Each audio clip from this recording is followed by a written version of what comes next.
I moved into the apartment on the third floor of a crumbling old building in early November. I was a graduate student, broke and exhausted, just looking for somewhere quiet to work on my thesis. The building was a 4-story walk-up in a forgotten part of town, far away from the campus and noise, the kind of place people only find when they're desperate or trying to disappear. The rent was suspiciously low. The landlord, an old man with thick glasses and a permanent scowl, just shrugged when I asked why. "Hard to fill units these days," he said. "People prefer newer buildings." But I wasn't picky. The third-floor apartment was small.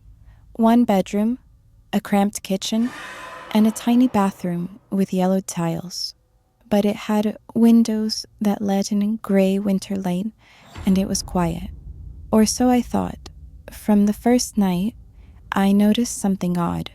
There were noises above me. It sounded like someone walking around, sometimes pacing. Floorboards creaked under weight. Occasionally, something heavy would scrape across the floor, like a piece of furniture being dragged. That in itself isn't unusual. Old buildings make noise. But the strange part? The apartment directly above mine, Unit 402, was supposed to be empty. When I mentioned the sounds to the landlord, he frowned and said, "Nobody's up there. That place has been locked up since August. Wiring issues." I asked if maybe someone had broken in. He shook his head. "There's only one key. I have it." Then he paused, hesitated, though that unit's always been a bit strange. I should have pressed him more, but I didn't. I figured he was just superstitious. Old building, old man, old stories. But the sounds continued, and they got stranger. One night, around midnight, I heard what I can only describe as weeping. Muffled, soft, but definitely coming from above. I stood in my kitchen, listening, frozen. The sound went on for minutes. Low, sorrowful sobs. Then it stopped. I couldn't sleep that night. I told myself it was just the wind in the vents, or my imagination. But deep down, I knew better. I could feel it, like something was wrong with the air in that building. It was always cold, even with the radiators blasting. And sometimes I'd catch a whiff of something foul, like stagnant water or rotting flowers. About a week later, I woke up to a loud bang from above me. I sat up in bed, heart racing. Then silence. Then soft thuds, like someone walking slowly, barefoot. I couldn't take it anymore. The next morning, I marched up to the 4th floor. The hallway was dimly lit by a flickering overhead light. The door to Unit 402 stood at the far end. I walked up to it and placed my ear against the wood. Nothing. Just silence. I was about to walk away when I noticed something odd. The doorknob was cold. Too cold. Ice cold. Like it had been sitting in a freezer. I pulled my hand back, shivering, and that's when I heard it. A knock. From the other side. 3 knocks. Slow. Deliberate. I ran.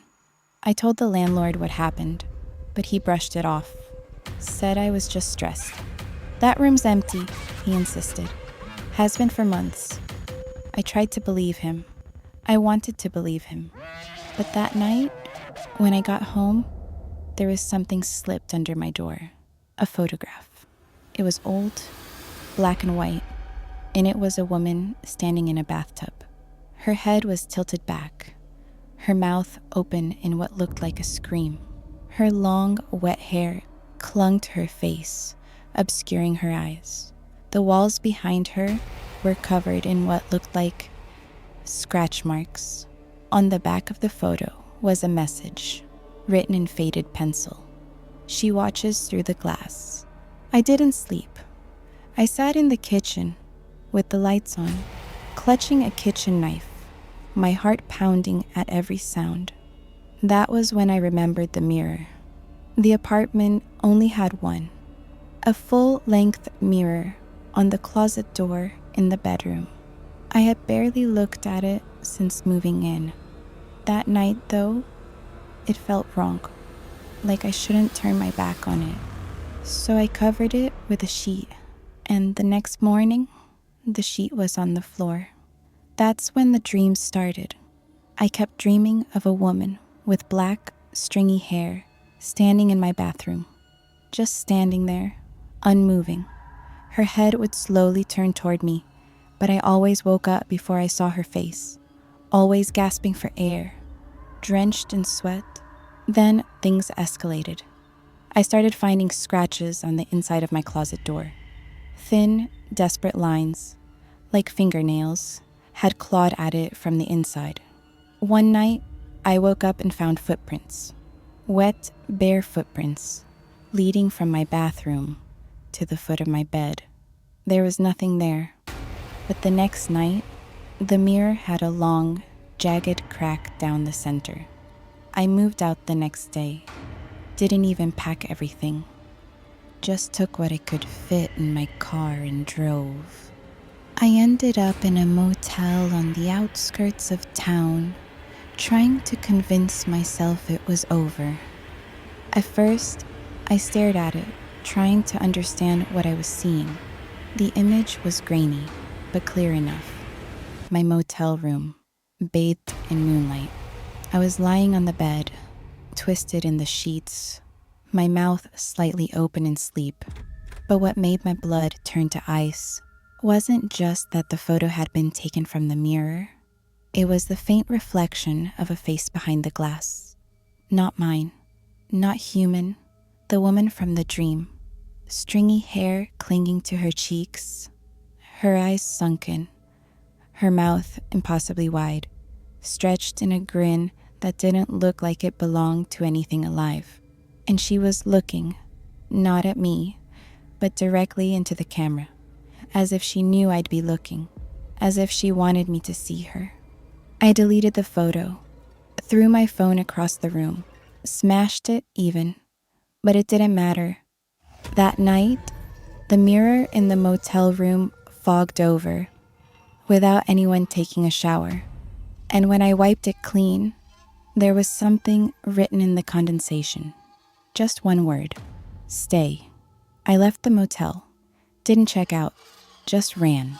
I've been moving ever since, sleeping in places without mirrors, hostels, campgrounds, anywhere that feels disconnected.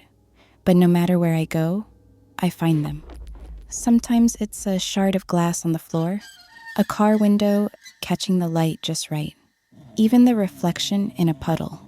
And when I see it, just for a split second, I see her, watching, waiting. Every night now, before I close my eyes, I make sure there's nothing reflective nearby. But lately, I've been seeing her, even without the mirrors. And I'm starting to wonder if it's not the mirrors that connect us.